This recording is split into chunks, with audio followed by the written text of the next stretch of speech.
కళ్యాణి గారు, చెప్పండి. కళ్యాణి గారు, మీరేం చెప్తారు? ఇప్పుడు సినీ పెద్దలు ఇప్పుడు అల్లు అర్జున్ వైపా లేక ప్రభుత్వం వైపా అంటే ఏం చెప్తారు అల్లు అర్జున్ వ్యవహారం గురించి? ముందుగా నమస్తే అండి అందరూ ప్యానెల్లో ఉన్న వాళ్ళందరికీ. ఇప్పుడు జరిగిన ఇన్సిడెంట్ రేవతి మరణం అయితే చాలా బాధాకరం. ఇప్పుడు ఎవరి వైపు అంటే బాధితులు ఎక్కడ ఉన్నారో వాళ్ళ వైపు అందరూ ఉంటారండి. ఫేమా ప్రాణం అంటే ప్రాణమే అంటాము ఎవరమైనా. అల్లు అర్జున్ గారికి మద్దతు ఇవ్వడానికి కొంతమంది వచ్చారు, ఇప్పుడు ఎందుకు రావట్లేదు అని అనేవాళ్ళు కూడా ఉన్నారు. రావడానికి అంటే ఏదో పరామర్శించారు ఫ్రెండ్లీగా, అంతే తప్ప అందరూ ప్రాణం పోవాలని ఎవరు కోరుకోరు. అతను కూడా కోరుకోలేదు. అనుకోకుండా ఇది it's an accidental incident. But ఒకటేంటంటే రిగ్రెట్ ఫీల్ అయ్యి తను కూడా ఇదయ్యాడు. బట్ అతని సడన్ గైడ్ లైన్స్ లేదని నేను కూడా ఫీల్ అవుతాను. చాలా విషయాల్లో ఆయన మాట్లాడేటప్పుడు కానీ అన్ని కరెక్ట్ అయిన వాళ్ళ సలహాలు తీసుకొని వెళ్తే కొంచెం బాగుంటుంది అన్ని విషయాల్లో. అలాగే ఎవరైతే భౌతికంగా దాడి చేశారో అతని ఇంటి పైన ధ్వంసం చేయడానికి మేము చేస్తాము అని చెప్పి మాట్లాడారు. అదైతే రాజకీయ కోణం వైపు తిప్పుతూ రాజకీయ కుట్ర చేస్తూ దాన్ని కూడా వాడుకుంటూ ఇలా భౌతికంగా దాడులు చేయడం నేను ఖండిస్తాను. ఇండస్ట్రీలో ఇలా ఉన్న పెద్దవాళ్ళ పైన గానీ ఎవరైనా పెద్ద వాళ్ళ పైన ఇట్లా దాడులు చేయడం తప్పు. ఎవరు ఏ విధంగానైనా భౌతికమైన దాడులు చేసుకోవడం చాలా కరెక్ట్ కాదు, చాలా రాంగ్ అది. అట్లాంటి దాన్ని నేను ఖండిస్తూనే ఉంటాను. సో నేను అల్లు అర్జున్ గారు తప్పులు చేస్తే తప్పుల్ని కప్పుపుచ్చేస్తాము, ఆయన సపోర్ట్ చేస్తామని చెప్పమండి. ఆయన శిక్ష అర్హుడైతే శిక్ష పడాల్సిందే. ఎవరైనా సరే సపోర్ట్ చేసి. మరోవైపు కళ్యాణి గారు, అల్లు అర్జున్ జైలు నుంచి విడుదల కాగానే కట్టగట్టుకుని అందరూ అల్లు అర్జున్ పరామర్శించారు కదా, మరి వాళ్ళు ప్రాణాలతో కొట్టుమిట్టాడుతున్న వాళ్ళని ఎందుకు పరామర్శించలేకపోయింది సినీ పరిశ్రమ? ఏ ఒక్కరు కూడా రాలేదనే విమర్శలు వస్తాయి. వినండి.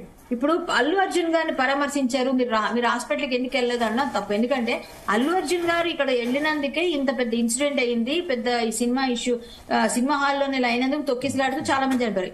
ఇదే హీరోలందరూ కట్టుకట్టుకుని హాస్పిటల్కి వెళ్తానండి, ఒక విధంగా సింపతికి అబ్బాయికి కొంచెం పరామర్శించినందుకు హ్యాపీగా ఉండొచ్చేమో, కానీ అక్కడ వీళ్ళు వస్తున్నారని తెలిస్తే ఇంకేం జరుగుతుందో కూడా డైరెక్ట్ గా హాస్పిటల్కి వెళ్లాల్సిన పని లేదు. మీడియా పరంగా గానీ సోషల్ మీడియా పరంగా ఏ విధంగా చెప్పొచ్చు కదా. అందరికి మనం చెప్పి మీరు ఇది చేయండి అని అడగలేము, మనం శాసించలేము. ఎవరి ఇంట్రెస్ట్ బట్టి వాళ్ళు రెస్పాండ్ అవుతారు. బయట విమర్శలు అవే వస్తున్నాయి.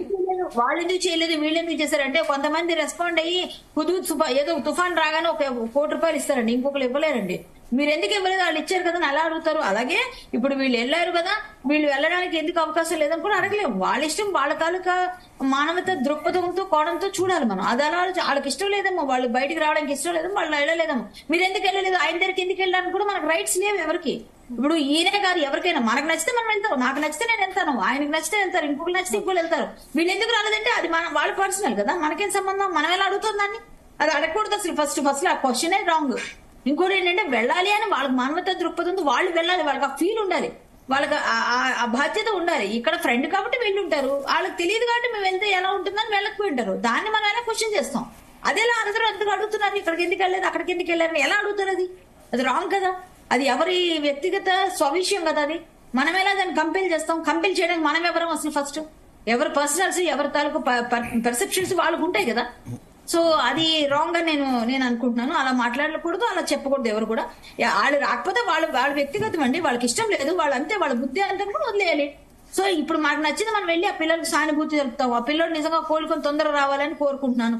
ఆ తల్లి ప్రాణాన్ని తెచ్చివ్వలేము, ఆ ప్రాణానికి నిజంగా ఆమె ఆత్మకు శాంతి చేకూరాలని కోరుకుంటాం. ఇలాంటి ఇన్సిడెంట్ ఇంకోసారి జరగకూడదు. తెలుగు సినిమా ఇండస్ట్రీలో ఇలాంటివి జరగకూడదు. ఇలాంటివి పునరావృతం కాకుండా ఇది ఒక ఇన్సిడెంట్, ఒక కనువిప్పు కలుగుతుందని నేను అనుకుంటున్నాను. ఇప్పుడు ఒక సంధ్యా థియేటర్ ఈ ఘటన వల్లే బెనిఫిట్ షోలను రద్దు చేసే పరిస్థితి వచ్చిందంటారా? మేబీ ఇది బెనిఫిట్ షోస్ అనేది కొంతమందికే లాభం, కొంతమందికి అంత ఇది ఉండదు. సో బెనిఫిట్ షోస్ ఉన్నా ఉండకపోయినా అందరికి కామన్ గా ఉంటుంది, కొంతమందికి లాభం వస్తుంది. అది లేకపోయినా ఉన్నా అది పెద్ద ఏం ఫరక్ పడదు.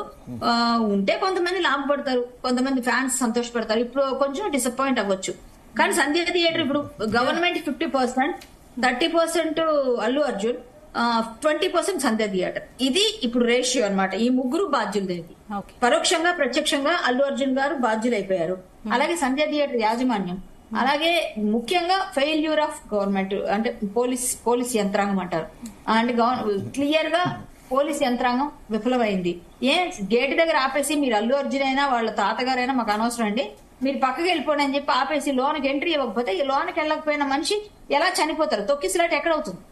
అవకాశం లేదు. అందులోనే ఇంకోసారి అల్లు అర్జున్ గారు అభివాదం చేసుకుంటూ ప్రజలందరికీ నేను వచ్చానని తెలియజేస్తూ అలా జనాలకి రెచ్చగొట్టే విధంగా ఆయన కూడా అభివాదం చేయకుండా ఉండాల్సింది. అది అతని బాధ్యత లేకుండా చేశారు, అది కూడా తప్పే. సో ఇది అందరి తాలూకా తాలూకా వైఫల్యం ఇందులో ఉంది. ముఖ్యంగా సంధ్యా థియేటర్ యాజమాన్యం కూడా ఇందులో బాధ్యులు. ఓకే. పోలీసు యంత్రాంగం తాలూకా వైఫల్యాన్ని అలా అని చెప్పి మంచి పోలీసులు వాళ్ళు ఎంత కష్టపడి ఎంత ప్రాణాలు కాపాడడం ప్రయత్నం చేసిన నాయక్ లాంటి వాళ్ళు, నాయక్ గారు లాంటి వాళ్ళకి హ్యాట్స్ ఆఫ్ అనాలి. ఇలాంటి పోలీసులు కూడా ఉన్నారు. కానీ పోలీసు యంత్రాంగం సరైన ఫోర్స్ లేనప్పుడు, వాళ్ళని కంట్రోల్ చేయలేనప్పుడు, లోనికి ఏంటి చెప్పకపోతే అక్కడ అయిపోయింది. సో టోటల్ గా పోలీసు యంత్రాంగం ఫెయిల్యూర్. పోలీసు యంత్రాంగం ఫెయిల్యూర్ అంటే హోంశాఖ ఎవరి దగ్గర ఉంది? రేవంత్ రెడ్డి గారు. టోటల్ గా రేవంత్ రెడ్డి గారు ఫెయిల్యూర్ అయినట్టు అక్కడ విషయంలో. ఆయన అంతా తిప్పి కొట్టి తిప్పి చేసి అవి చేసి ఇవి చేసి మళ్ళా వన్ సైడ్ చేస్తున్నారు. అంటే వాళ్ళకి అప్పుపుచ్చుకోవడం కోసం ఒకవైపు తోసేస్తున్నారు, రాజకీయాన్ని చేస్తున్నారు. అతను ఎవరు, కొడంగల్ నుంచి వచ్చిన విద్యార్థి నాయకుడు ఆయన రెడ్డి శ్రీనివాస్, ఆయన వెళ్ళి నేను 1500తో ర్యాలీ చేస్తా, వీళ్ళని కొడతా వాళ్ళు కొడతా అని చెప్పి వీడియోలు తీస్తే సెల్ఫీలు అప్పుడు కనిపించట్లేదు పోలీసులకి. అప్పుడు అరెస్టులు లేవా? అరెస్టులు చేసి వెంటనే బెయిల్ ఇచ్చేస్తారా? మరి అలాగే ఈయన కూడా బెయిల్ తెచ్చుకున్నాడు. ఈయన మధ్యంతర బెయిల్లో ఉన్నాడు. ఇలాంటి మాటలు మాట్లాడడం వల్ల ఇబ్బంది కలిగింది. ఆయన బెయిల్ క్యాన్సిల్ మాట్లాడేటప్పుడు నేను మధ్యలో రావద్దని రావట్లేదు.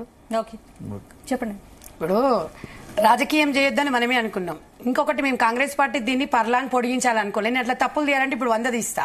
మేము అనేది ఏంటంటే ఇందులో ఎవరు బాధ్యులు ఎవరంటే వాస్తవానికి పోలీస్ హోంశాఖ. కళ్యాణి గారు నేను ఒక్క నిమిషం తను మాట్లాడక సుమిత్రా ఆనంద్ గారు మాట్లాడలేదు ఇప్పటివరకు. సుమిత్రా ఆనంద్ గారు మీరు చెప్పండి, మీరు ఏం చెప్తారు ఇప్పుడు?